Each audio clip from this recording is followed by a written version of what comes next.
মুসলমানদের জন্য যেমন শুকরের মাংস হারাম, ঠিক তেমনি বাংলাদেশের জন্য নিষিদ্ধ আওয়ামী লীগ হারাম। তারা জানেও না যে কে কি কারণে মিছিল করবে। কিন্ডার গার্ডেনে পয়রা কেউ যদি অধ্যাপক লাগায় তাদের এগুলো সমস্যা হবে। বাংলাদেশের সত্যিকার জনগণের হিরো হচ্ছেন মাননীয় প্রধানমন্ত্রী জনাব তারেক রহমান।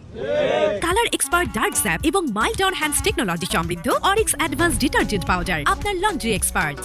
নিষিদ্ধ লীগ যাদের আজকে মৃত্যুবার্ষিকী পালিত হচ্ছে সারা বাংলাদেশে, কিন্তু শোকের মাতম করার মতো আজকে তাদের লোক নাই, কারণ তাদের অপকর্মই তাদের কবর রচিত করেছে। আজকে ফ্যাসিস্ট লীগ কোনোদিন আর বাংলাদেশের মাটিতে পুনর্বাসিত হবে না। মুসলমানদের জন্য যেমন শুকরের মাংস হারাম, ঠিক তেমনি বাংলাদেশের জন্য নিষিদ্ধ আওয়ামী লীগ হারাম। সেটা আমাদের মনে রাখতে হবে।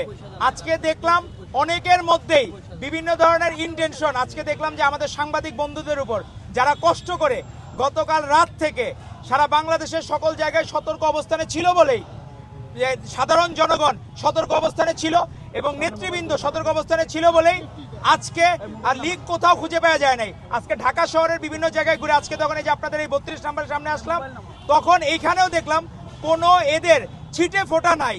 কারণ বাংলাদেশের মানুষ মনে প্রাণে নিষিদ্ধ লীগকে ঘৃণা করে এবং আর কোনোদিন নিষিদ্ধ লীগ পুনর্বাসিত হওয়ার সুযোগ নাই।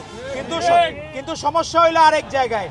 আমাদের যে বিরোধী বন্ধুরা আছে, এদের সাথে আওয়ামী লীগের পুরাতন প্রেম ছিল।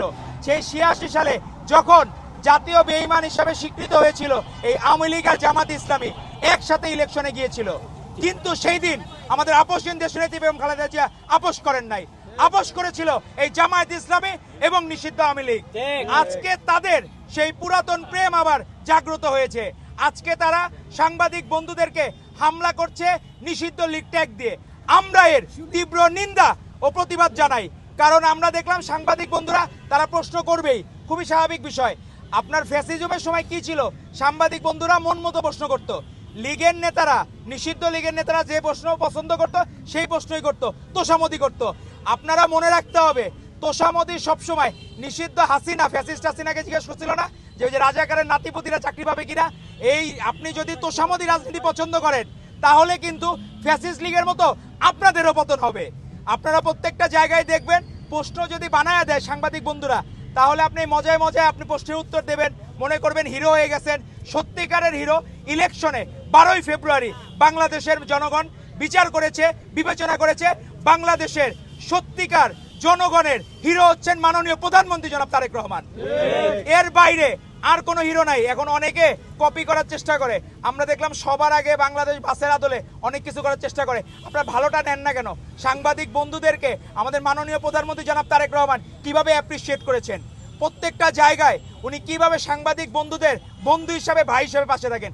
সেখানে আপনারা বিরোধী মতের হয়ে আপনি একজন সাংবাদিক বন্ধুর গায়ে হাত তুলতে পারেন না। সে আপনাকে যে কোনো প্রশ্ন করার অধিকার রাখে। আপনি উত্তর দিবেন কি দিবেন না সেটা আপনার অধিকার। আপনি বলতে পারতেন আমি এটার উত্তর জানি না বা আমি দিতে পারবো না, কিন্তু আর কখনো সাংবাদিক বন্ধুদের গায়ে যদি আপনারা হাত তুলেন, সাংবাদিক বন্ধুরাও আশা করি নিজেদের সম্মান বজায় রেখে, নিজেদের ডিগনিটি বজায় রেখে তাদের নিউজ প্রচার করা থেকে আপনারা বিরত থাকবেন, এই বিরোধী মতের যারা আছে। কারণ তারা যদি এরকম আপনাদের উপর বারবার হামলা চালায়, আমরা দেখতেছি যে জামায়াত ইসলামী শিবির যারা, এরা প্রত্যেকে বিভিন্ন জায়গায় তাদের মন মতো চলে। তারা চায় সাংবাদিকরা তাদের মন মতো প্রশ্ন করবে যে ভাই আপনার সকালে কি খাইছেন, রাতে গিয়ে যে সব প্রশ্ন করবে। কিন্তু আপনারা যখন বাংলাদেশের ব্যাপারে জানতে চাইবেন, তখন দেখবেন বাজেটে কোনটার মূল্য বৃদ্ধি, সেটার প্রতিবাদে তারা মিছিল করতেছে। সেখানে মূল্য বৃদ্ধি হয়েছে কিসের? মদ, গাঁজা, সিগারেট, এগুলোর মূল্য বৃদ্ধি হয়েছে। তো এই কারণে এটার প্রতিবাদে নাকি তারা হচ্ছে মিছিল করতেছে। তো তারা জানেও না যে কে কি কারণে মিছিল করবে। তো যারা এরকম মানে আসলে এটা একটা সমস্যা হলো, কিন্ডার গার্ডেনে পয়রা কেউ যদি অধ্যাপক লাগায় তাদের এগুলো সমস্যা হবেই। এটা খুবই স্বাভাবিক বিষয় যে কিন্ডার গার্ডেনে পড়ে আপনি অধ্যাপক লাগানোর অভ্যাসের কারণে আপনারা জানেন না কোথায় কি নর্মস মানতে হয়, কোথায় কি করতে হয়। আপনাদের আচরণ হয়ে গেছে 71 পরবর্তী সময়ে রক্ষী বাহিনীকে কেউ কোনো প্রশ্ন করতে পারতো না, সাংবাদিকরা প্রশ্ন করতে পারতো না। আজকারা আপনারা সেই রক্ষী বাহিনীর অনেকটা ভূমিকা নিয়েছেন সাংবাদিক বন্ধুদের উপর হাত তোলে এই নিষিদ্ধ লীগের ট্যাগ দিয়ে।